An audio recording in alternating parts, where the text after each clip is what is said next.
Kalau menurut Bapak nih, arti hidup selaras itu tuh seperti apa sih, Pak? Makanya zaman dulu saya baru mengerti sekarang ada dua kata-kata yang ternyata artinya sangat beda jauh.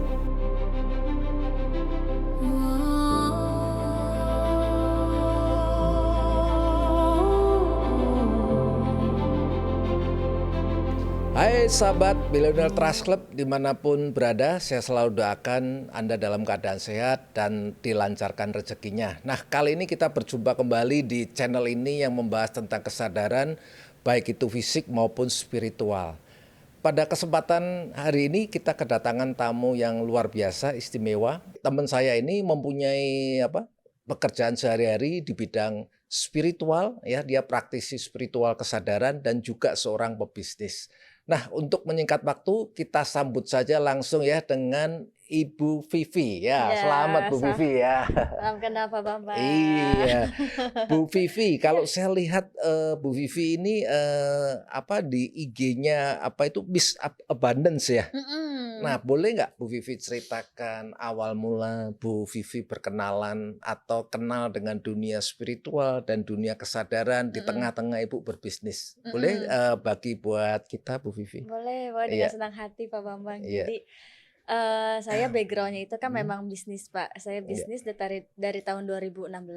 Mm-mm. Nah, waktu itu ketika di tahun 2022 saya mengalami ada penurunan. Jadi, penurunan Oke. di bisnis saya, dari situ saya mulai agak stres nih, stres, dari situ akhirnya ketemulah yang namanya spiritual budget kesadaran segala macam, Oh, kayak gitu. Jadi oke. dari mulai Mm, 2022 mm. sampai sekarang saya belajar. Jadi saya banyak belajar dari banyak guru juga, kayak gitu. Karena kan dan saya juga belajar tentang kayak semesta ini ternyata punya hukum-hukumnya kayak gitu. Sama ini kan saya cuman, berpikir kita kerja keras ya dapat hasil, ternyata Iya, nggak iya. kayak gitu. Karena semuanya itu kan bergerak di, frekuensi, vibrasi, energi ternyata. Nah, saya baru belajar di situ. Iya, iya. Jadi ketika frekuensi kita bagus, energi kita bagus, ya kita gampang buat narik abundance itu gitu, Pak. Jadi dari situ saya belajar, gitu.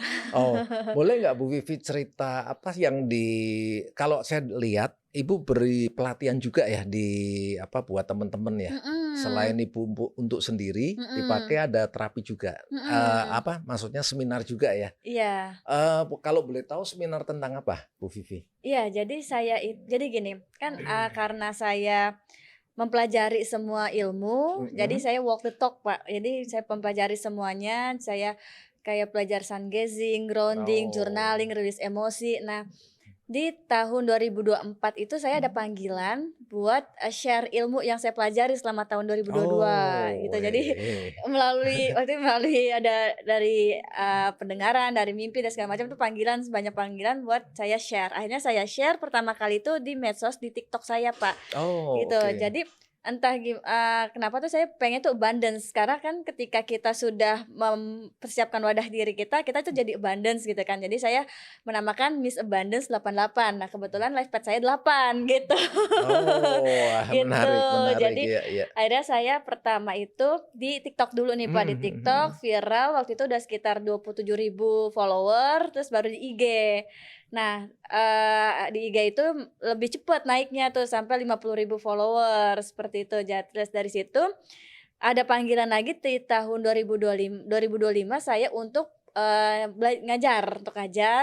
untuk ngajar sama untuk reading reading blueprint kayak Oh. gitu, gitu. Nah, ketika saya ada panggilan buat ngajar, pertamanya itu saya ngajar yang memang udah saya praktekin gitu, Pak. Saya praktekin, Mmm, saya susun mhm. dari semua guru yang saya pelajari, saya praktekin. Nah, itu pertamanya saya buka kelas self healing, praktek 40 hari. Wah, Jadi luar saya biasa 40 hari Bu 40 Vivi. hari. Jadi Heeh. saya bimbing gitu Iya, iya. selama 40 hari, Iya, kayak iya, gitu. iya, iya, iya. Jadi kan memang kita itu kan, secara habit karena udah terbiasa nih. Nah, yang namanya otak manusia kan harus ada jaringan, dia harus terbentuk, Pak.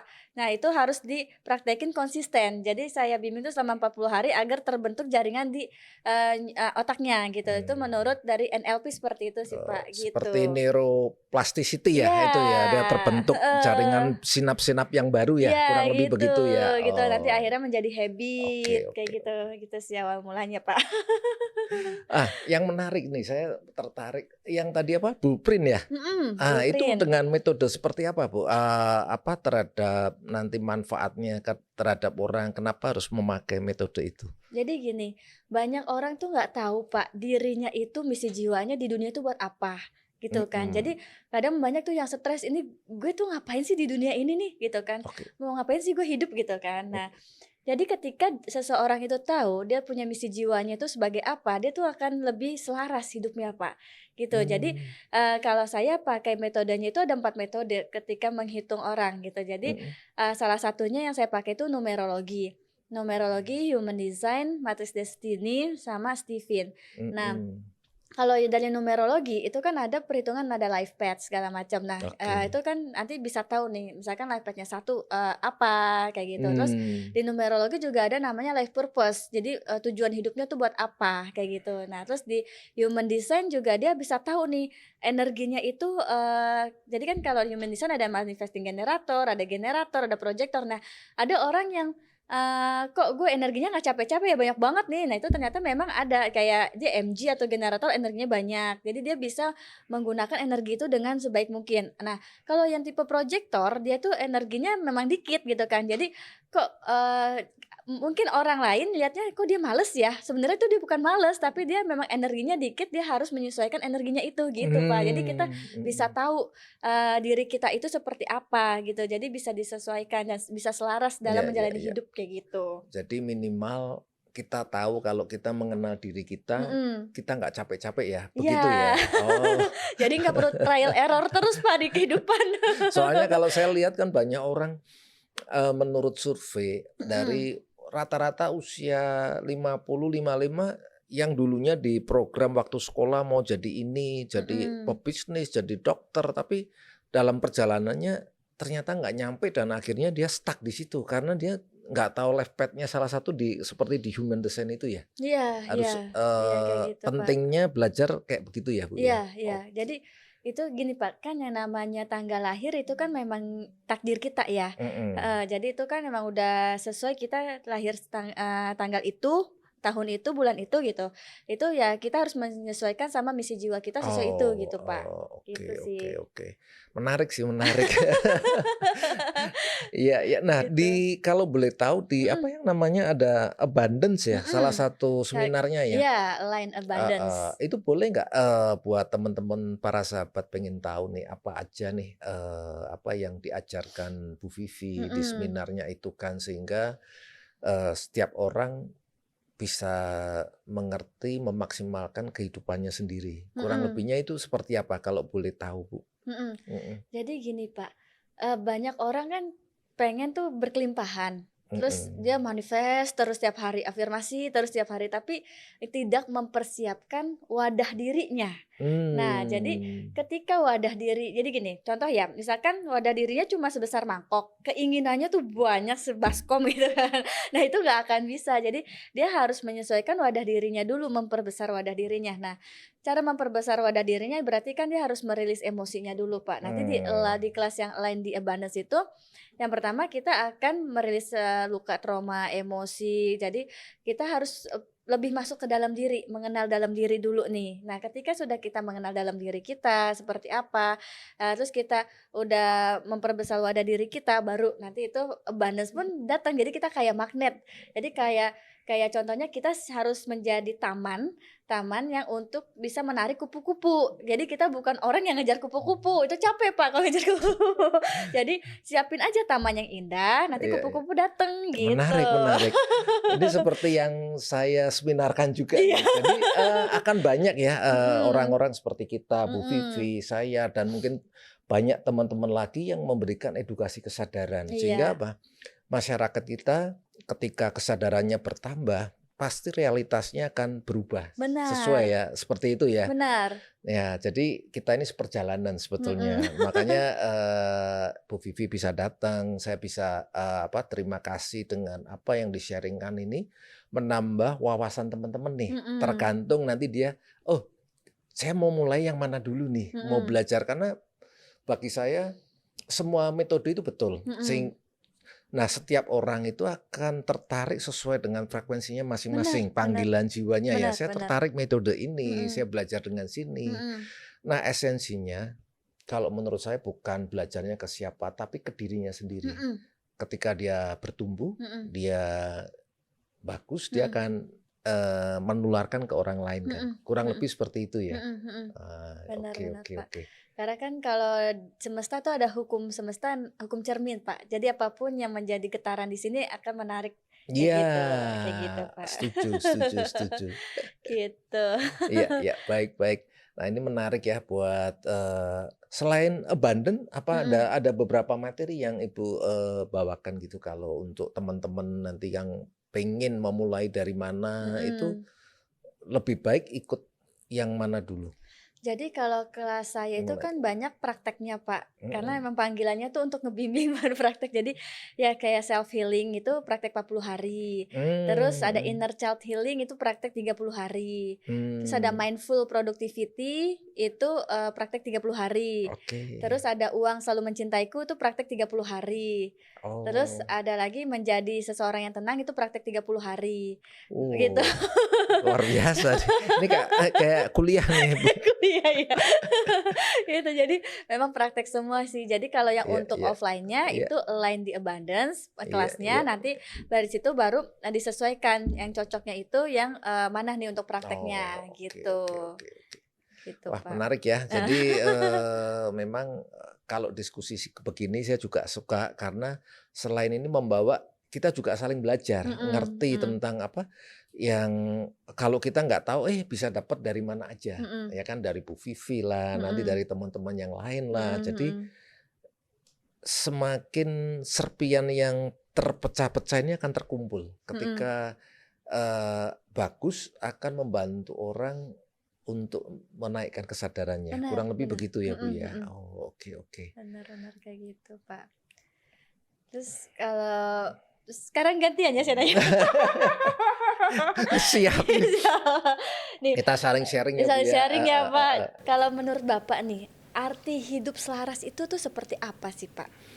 Nah, kalau dari versi saya, Mhm, selaras itu nggak bisa dilihat dalam satu sisi saja, mhm, karena memang saya lebih melihat ke holistik ya, mhm, selaras itu dari pikiran, mhm, perkataan, dan perbuatan. mmm, Nah, ini yang akan membuat kesehatan kita juga selaras secara holistik. mhm, Nah, seringkali orang memandang nih contoh nih, iya, kayak kesehatan. Kalau banyak orang melihat kesehatan itu hanya soal tubuh fisiknya yang sakit. mhm, mhm, Tapi ternyata tubuh fisik ini terpengaruh dari pikiran kita, mhm, emosi kita, mhm, atau emosi terbentuk dari sebuah program yang tadi Ibu bilang, dari inner child lah, masa kecil lah yang nggak mhm, diberesin, atau mhm, waktu dia lagi sekolah, kemudian mhm, ketemu teman kerja. Nah, emosi yang terbentuk yang kemudian dia tersimpan di memorinya dia, kalau tidak diberesin itu akan menyebabkan ketidakseimbangan. mhm, Jadi kalau menurut saya selaras versi sederhananya tubuh, mhm, pikiran, perkataan dan perbuatan itu yang seimbang. mmm, Jadi mhm, tubuh mhm, kita juga seimbang, mhm, kesehatan pun seimbang, mhm, pikiran pun juga lebih seimbang. mmm. Kurang Berarti lebih begitu. berarti selaras itu tuh kita harus terhubung dengan diri sendiri ya? Iya, itu Mhm, termasuk karena mmm, dari pikiran dia mhm, sadar bahwa mhm, semua tidak hanya cari di luar, tapi mhm, harus dari dalam. Versinya mhm, seperti itu. Nah, mmm, itu akan membentuk mental kita juga, mhm, mempengaruhi kesehatan kita juga. mhm, mhm, Kurang mhm. lebihnya begitu. Iya, iya, iya. Terus kalau menurut Bapak nih, kan kita kan ada mind, body, and soul, Pak. Mm-mm. Nah, jadi kalau tubuh fisik kita itu harus sehat, itu tubuh energi kita pun juga sehat ya. Nah, apakah menurut Bapak kalau pola makan itu juga berpengaruh, Pak, untuk tubuh energi juga, Pak? Oh, sangat, Hmm, sangat berpengaruh sehingga apa yang kita makan mhm, sama seperti Hippocrates itu, kalau saya dari sisi kesehatan dulu ya. Hippocrates itu adalah bapak kedokteran dunia yang dianggap sebagai barometernya kesehatan. Nah, dia pernah bilang bahwa you are what you absorb. Jadi kamu adalah apa yang kamu serap. Nah, tergantung nih seperti kita serapnya apa nih. Kalau kita menyerapnya banyak kimia, banyak pengawet, terus banyak yang tidak dibutuhkan tubuh, maka tubuh kita akan sakit. Kalau kita nggak ngerti esensinya. Sehingga kalau sekarang ini karena tuntutan zaman, semua pengennya serba instan, ya kan, pekerjaan juga begitu, sehingga orang stres, nggak punya waktu. Akhirnya apa? Makan pun asal-asalan. Dia asal makan yang instan, yang cepat. Padahal tubuh kita beda dengan apa yang kita mau. Contoh, ini rata-rata ya Bu ya. Kebanyakan orang kalau makan kan apa yang enak di mulut. Benar, Setuju benar, ya? Pak. Setuju. Nah, ketika mulut masuk kemudian kenyang udah. Tapi dia nggak ngerti apa yang dibutuhkan tubuh. Benar. Sehingga kalau ditanya soto mana yang enak, dia langsung tahu nih. Sate ayam mana yang enak, dia tahu nih. Bakso mana yang enak, tahu. Tapi ketika ditanya, tubuhmu butuh apa, dia nggak tahu. Nah, ini padahal tubuh ini punya kecerdasannya sendiri, benar. dan dia juga butuh makan. Benar. Nah, ketika kita nggak kasih makan, akhirnya fungsi untuk metabolismenya akan berkurang. Nah, inilah yang mempengaruhi baru dari sisi makanan. Makanya zaman dulu saya baru mengerti sekarang ada dua kata-kata yang ternyata artinya sangat beda jauh. Contoh, saya pernah Bu Vivi dengar nggak hidup untuk makan atau makan untuk hidup? Nah, ternyata ketika orang salah memahami, sebetulnya nggak salah. Ketika pemahaman yang A, hasilnya A. Ketika dia memahami yang B, hasilnya B. Contoh, ketika orang punya kepercayaan hidup untuk makan, ya kan, maka dia akan cenderung tubuhnya gemuk, ya kan, kemudian akan lebih dekat dengan sakit-sakit, karena yang penting makan, yang penting dikejar makan enak tanpa mempengaruhi. Tapi kalau makan untuk hidup, ini beda. Dia mempunyai kesadaran bagaimana tubuhku hidup, tubuhku sehat. Makanya dia akan lebih belajar memilih apa yang dibutuhkan tubuh dari sekedar apa yang kita makan. Nah, kurang lebih kayak begitu. Memang di kelas saya yang self healing itu juga saya ajarin pola makannya Pak, diperbaiki Pak. Nah, itu berarti sama ya Bu Iya, ya. sama. Penting karena tubuh kita ini seperti fisiknya, jiwa. Makanya dari dulu mens sana e corpore sano kan. Di dalam tubuh yang sehat terdapat jiwa yang sehat. Ketika tubuh kita sehat, kita bisa berpikir jernih, berkreativitas. Karena kalau kita mau pergi ke sini nih, contoh tubuhnya kan nggak bisa dipisah di rumah. Benar. Kan dibawa kan. Iya. Kalau tubuhnya sakit-sakit, pasti pikiran kita nggak bisa berpikir fokus, ya kan. Dikit-dikit, aduh minum obatnya dulu ini. Nah, itulah. Benar, Pak. Itu kalau dari sudut pandang saya ketika saya mulai mempelajari. Sehingga ketika saya punya informasi tentang makanan aja, dari beberapa baca ya, sekarang Google kan Banyak, oke ya. ya. Saya memang kalau orang bilang kok makannya susah nih Pak Bambang, bukan susah. Saya sayang pada tubuh saya. Iya, benar. Benar, mau Pak. sedikit dilarang. Nah, karena kalau saya menjelaskan kadang susah kan kalau lewat teman-teman, karena kan ada mempunyai, mumpung masih hidup makan yang enak, Iya. itu kan boleh, keputusan masing-masing, ya kan. Tapi itulah yang nanti yang membentuk hasilnya juga ditanggung masing-masing. Benar Pak. Kurang lebih kayak gitu Bu. Iya. Itu dari sisi makanan. Nah, kalau gini Pak, kan sekarang ini kan dunia itu cepat sekali ya Pak, sehingga Betul. menuntut orang-orang tuh harus bergerak cepat dan akhirnya kan menimbulkan stres.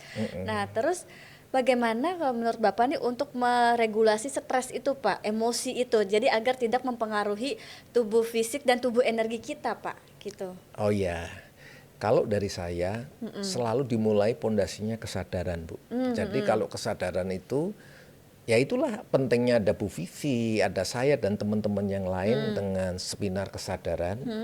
Ketika orang masuk, dia akan mulai lebih tahu, oh tubuh ini seperti ini, harusnya saya seperti ini.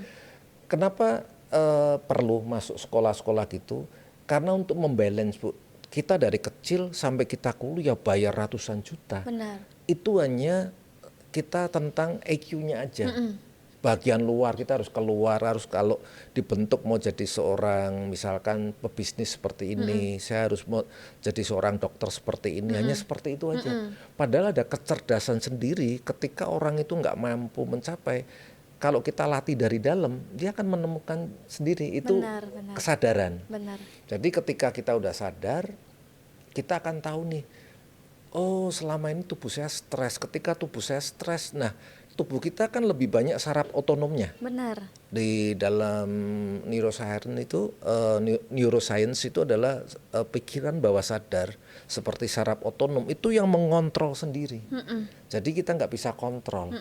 Nah, yang ada di dalam ini seperti kemudian dipelajarin lagi, saraf otonom ini yang mempunyai program dan memori yang tersimpan di pusat-pusat energi. Ya kalau zaman dulu itu dinamakan cakra, Iya. pusat energi ya. Tapi makin hari berkat sains modern, cakra ini ketika diteliti itu ternyata ada. Jadi ketika ikut, oh ternyata sumber saya suka ketemu dengan peristiwa yang nggak enak, ketemu orang yang nggak enak, ternyata dari stres saya.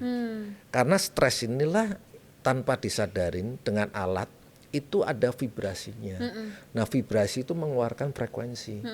Jadi nanti kalau diikut di kelasnya Bu Vivi, kelas saya terjadi, oh ternyata kita harus belajar prinsip hukum alam semesta. Selain diri kita, kerjanya seperti apa. Nah waktu kita memahami, maka kehidupan kita nggak stres lagi gitu. Nah itulah kurang lebihnya gitu. Kalau dijelaskan kan banyak sekali, waktunya nggak mungkin cukup, ya. Iya. Jadi apapun yang ada di dalam diri kita, frekuensi kita akan menarik yang sama dari keluar, ya benar ya Pak? Setuju, karena dalam hukum law of attraction itu salah satu yang mungkin teman-teman di luar sana mempelajari bahwa frekuensi yang sama, dia kan pasti ketemu dengan frekuensi yang sama. Benar. Nah ini pun dilakukan ketika kita masih kecil. Mungkin kalau Bu Vivi ya kita ingat teman-teman masa kecil. Kalau zaman saya mainnya gundu, akan ngumpul sama orang yang main gundu. Ya kan main lompat tali, ngumpulnya suka main lompat tali. Kemudian saat kita sekolah juga sama. Yang hobinya main bulu tangkis dia akan ngumpul. Yang hobinya suka curhat dia akan ngumpul sama teman-teman sendiri itu. Waktu besar sama. Yang suka gosip pasti sumpulnya sama orang yang suka gosip, suka bicarain orang, betul nggak?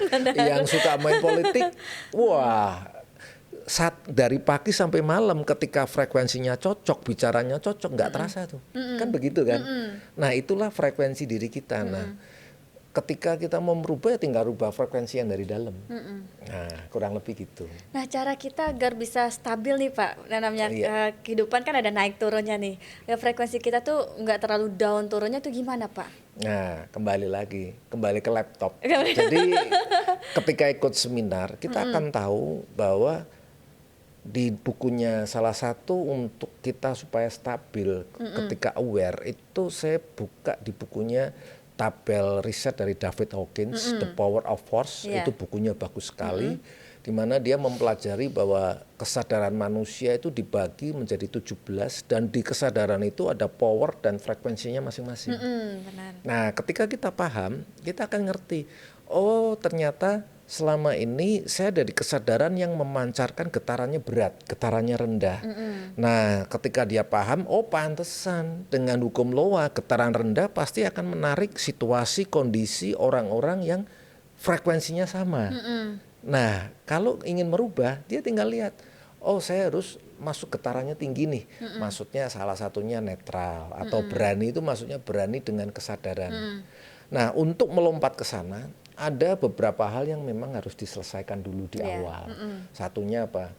Emosi yang lama belum terselesaikan. Benar, yang Ibu Pak. bilang itu dari pola masih kecil atau mungkin yang terbawa di tempat kerja. Nah, ketika dirilis, dia merasa tubuhnya lega, kesadarannya kan ada kan. Nah, mempertanya tinggal dia aware aja. Iya. Ketika dia mulai turun, dia akan pasti sadar, oh saya nggak boleh di sini. Karena dia memahami prinsip hukum alam semesta. Benar, Pak.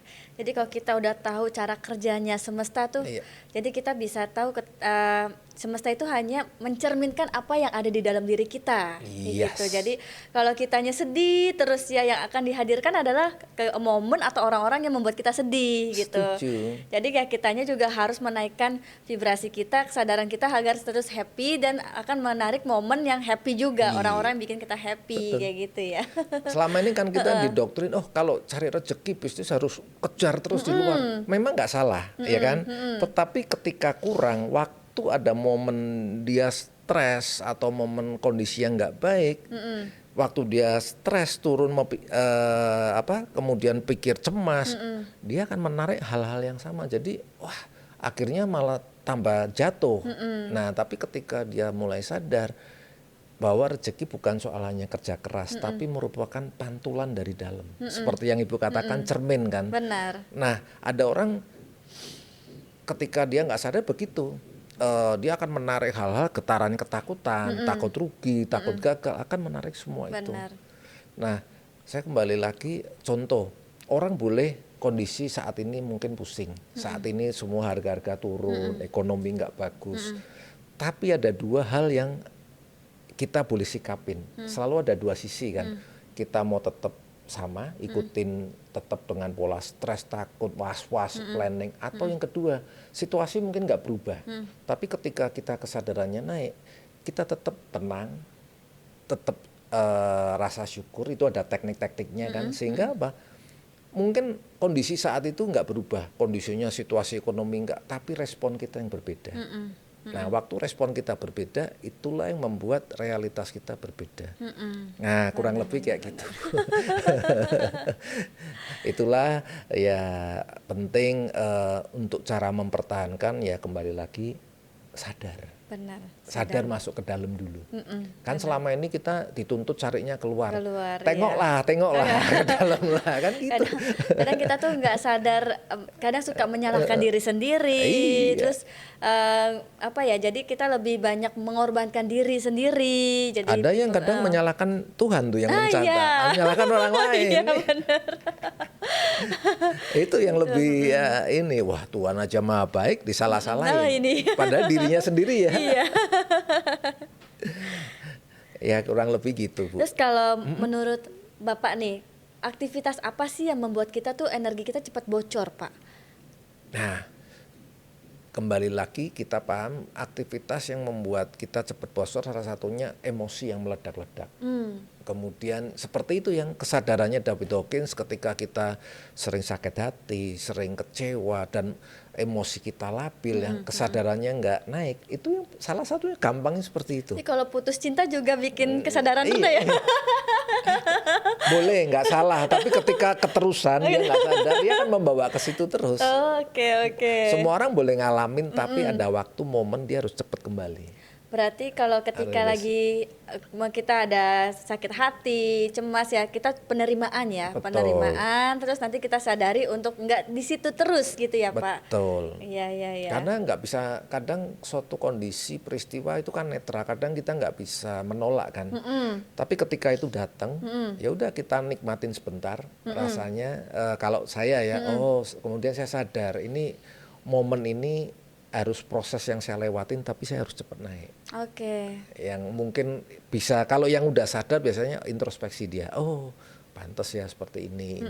Contoh, waktu dulu teman-teman yang berbisnis itu, termasuk saya, ketika ditipu orang atau ada yang kita kena rugi gitu ya, seringkali kan menyalahkan orang, menyalahkan orang lain, karyawannya ceroboh atau apa.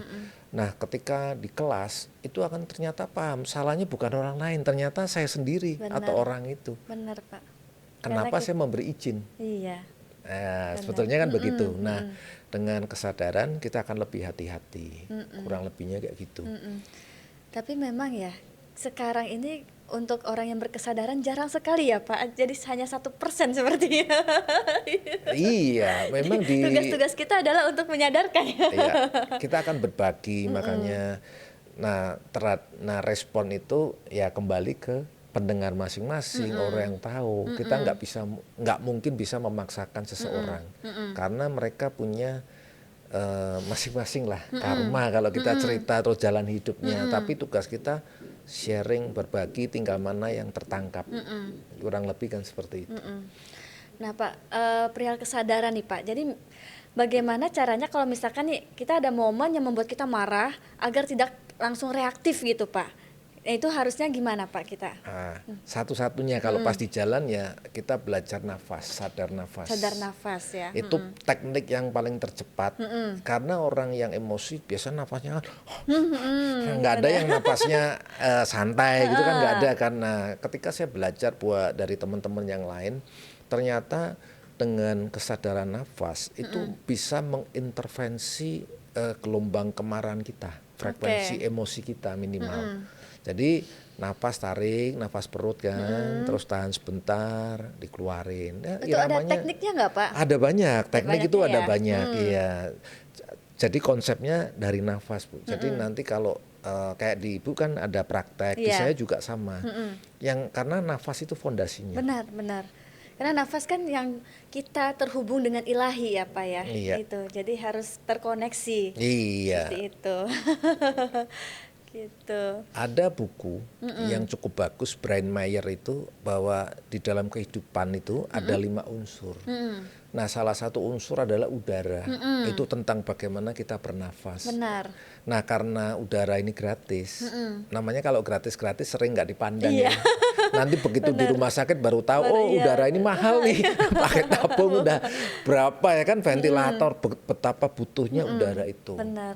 Nah, yang kedua air. Makanya kalau kita bisa memaksimalkan pola nafas kita, maka saraf fokus kita yang dari kepala sampai ke bawah ketika berfungsi dia bisa rileks, dia akan mengirimkan sinyal-sinyal ke organ-organ kita, termasuk kelenjar-kelenjar endokrin, di mana cakra itu bersemayam. Benar, benar. Kurang lebih kayak begitu. Nah, agar kalau cakra kita nih, kita ngomongin cakra jadinya Pak. Cakra kita agar tidak tersumbat, itu energinya biar ngalir nih dari cakra dasar ke cakra mahkota. Itu gimana Pak? Apa ada tekniknya Pak? Pertanyaannya menarik. Ini padahal udah dibahas ribuan tahun ya tentang cakra. Tapi karena nggak bisa dibuktikan, ada 2 kelompok nih, ada yang percaya, ada yang nggak percaya. Tapi yang nggak percaya makin banyak dulu. Ya kan? Karena orang-orang dulu itu udah ngerti tentang rasa. Dia benar merasakan bahwa itu memang ada pusat energinya kan. Tapi orang yang kelompok yang satunya karena mungkin lebih ke logika, sesuatu yang nggak bisa dia lihat, pegang, nggak masuk di pemikirannya dia. Tapi makin kesini orang dengan yang tidak bisa diraba itu makin jelas. Saya kan bawa kesini dulu pemahamannya sebelum memahami cakra. Contoh wifi. Wifi sekarang ini kan nggak bisa dirasakan oleh panca indera kita, nggak bisa dilihat, nggak bisa dipegang. Tapi karena kemajuan teknologi, orang percaya, orang tahu, oh wifi itu ada frekuensinya nih, gelombangnya. Bisa dibuktikan pakai HP kan. Nah, dengan berdasarkan HP ini sebagai alat pembaca gelombang, ternyata dalam tubuh manusia ini menyimpan memori. Nah, memori apapun itu yang membentuk vibrasi, dan vibrasi itu beresonans seperti gelombang. Benar. Dan dia yang memancarkan ke alam semesta. Nah, ada orang yang bilang ini biofil atau aura, ini menyimpan banyak memori. Nah, kabar baiknya hari ini dengan teknologi canggih, dengan alat kita bisa membaca cakra orang itu. Dia seimbang atau tidak seimbang. Sehingga dengan menggunakan alat yang saya gunakan itu, saya bisa mengetahui nih cakra dasar, sakrum, solar plexus atau sampai yang mahkota, ada masalah di mananya. Nah, alat ini berdasarkan membaca bioresonance orang itu. Nah, setiap orang kan beda-beda nih. Iya. Nah, kemudian satu lagi, ketika cakra nggak seimbang itu ada banyak faktor. Atau faktor dari emosi yang tertanam, atau faktor dari pola makan dia. Nah, itu tadi kembali yang tadi, pola makan mempengaruhi gelombang frekuensi kita. Nah, kurang lebih seperti itu, Bu. Jadi kalau cakra yang 3 dasar ke bawah itu untuk materi ya Pak ya? Iya. Ya, jadi untuk narik uang. Jadi itu harus biar nggak tersumbat ya Pak ya? Iya. Dan menurut banyak teman-teman yang sudah hebat-hebat spiritual, memang dipercaya bahwa cakra tiga cakra bawah inilah yang membentuk materi. Kalau ini imateri. Jadi kalau mau hidup di sini harus seimbang. Benar. Nah, dengan bantuan alat ini, teman-teman juga bisa nih metodenya Bu Vivi atau yang teman-teman yang lain bisa tahu nih sekarang ada alat pembacanya. Apakah dengan yang ini perubahannya sampai di mana? Kalau belum kita bisa modif lagi. Nah, itu enaknya kita kolaborasi bisa saling menganalisa. Terus Seperti di itu. tempat Pak Bambang juga nanti ada terapinya juga ya untuk cakra itu ya. Iya. Kalau di saya melalui pendekatan alat modern, Bu. Karena semua kan kebalik-balik lagi frekuensi, vibrasi sama energi. Benar Pak. Nah, dengan alat modern ini, alat bantu ya saya bilang, alat bantu ini memudahkan kita untuk memperbaiki gelombang dari cakranya itu. Jadi kalau gelombangnya udah bagus, tinggal nanti dicek organnya ada mana yang nggak bagus nih. Oh, misalkan pankreasnya nggak bagus, oleh kita harus rubah pola makan. Jadi membantu perubahan dari dalam juga. Iya.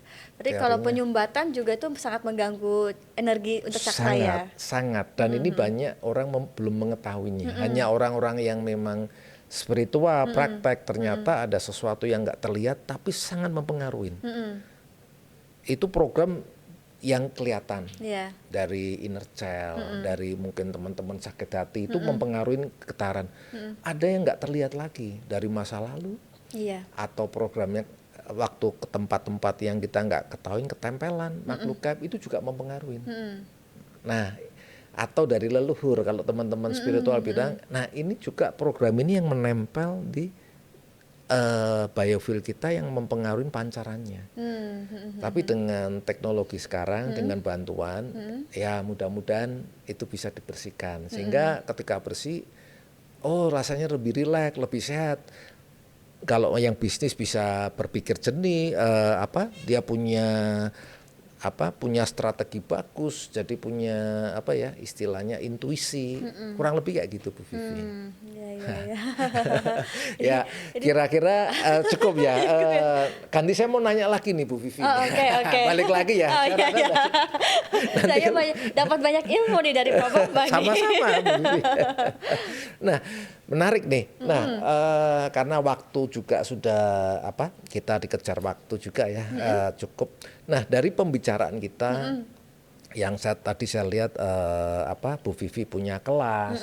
Nah, kira-kira menurut Bu Vivi siapa-siapa saja yang perlu kelasnya Bu Vivi nih? Nanti biar teman-teman yang sahabat Billionaire Trust Club ketika ingin belajar tentang inner child, terus tentang uang, tentang ketenangan diri ya. Nah, bisa dibimbing kan, karena saya nih baru tahu loh, membimbing 30 hari itu tidak mudah. Saya sendiri nggak bisa Bu Vivi. Iya benar Pak. Saya ketemu, wow luar biasa ini ada coach yang bisa nemenin 30 hari ini. Nah, menurut Bu Vivi yang seperti apa? Ya, jadi gini.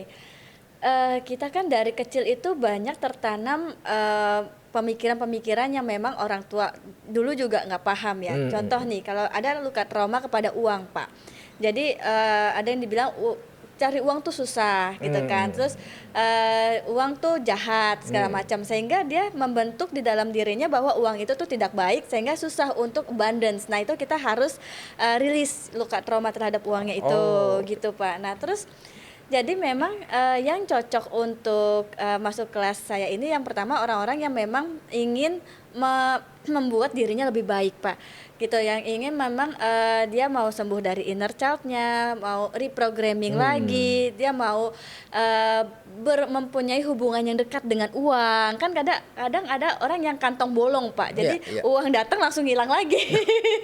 Gitu ya. Jadi orang-orang yang memang mempunyai luka inner child, luka trauma itu memang cocok masuk ke kelas saya, seperti itu sih Pak. Gitu. Jadi nanti di kelas itu saya akan bimbing setiap hari, itu ada tugasnya setiap hari. Jadi contoh nih, kalau untuk di kelas self healing itu nanti setiap hari ada tugas buat sun gazing, grounding, terus nanti ada minum madu, ada minum olive oil, nanti semuanya tuh ada tugas-tugasnya dan ada manfaatnya masing-masing. Nanti di self healing pun juga saya ada ajarkan untuk puasa 72 jam Pak, tidak makan. Karena itu menurut penelitian di Jepang itu autofagi itu bagus banget Pak buat tubuh dan itu bikin awet muda Pak. Dokter Hiromishin ya. Saya karena baca itu juga. Itu saya praktekkan. Bagus. Jadi kalau saya pribadi itu saya praktekkan 6 bulan sekali, saya praktekkan untuk puasa 72 jam gitu. Oke, bagus ya. Jadi itu untuk buat yang merasa kebutuhan, nanti teman-teman bisa kontak kami untuk belajar kepada Miss Abundan ya, Bu Vivi ya. Nah, ada pesan nggak buat teman-teman yang pendengar nih, Bu Vivi?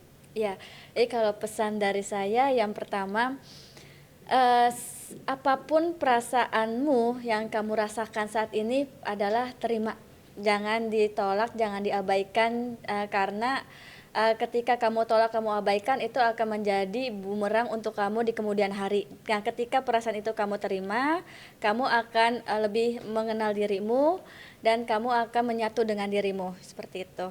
Karena yang harus kita lakukan adalah mencintai diri kita sendiri sebelum mencintai orang lain. Wah, luar biasa. Oke, terima kasih masukannya, bincang-bincangnya dengan Bu Vivi ya. Terima kasih sudah datang. Nah, buat teman-teman sahabat Billionaire Trust Club, dari pembicaraan kami berdua menyimpulkan bahwa kesadaran bukan soal menjadi sempurna dulu, tapi bagaimana awal kita jujur terhadap diri sendiri dan bagaimana kita mulai berani untuk berubah dan belajar untuk memahami diri sendiri. Oke, sekian dari saya dan channel ini, semoga para pendengar, para sahabat dari Billionaire Trust Club mendengar ini bermanfaat. Bila bermanfaat bisa bagikan kepada teman-temannya yang lain. Terima kasih, salam sehat, tetap semangat.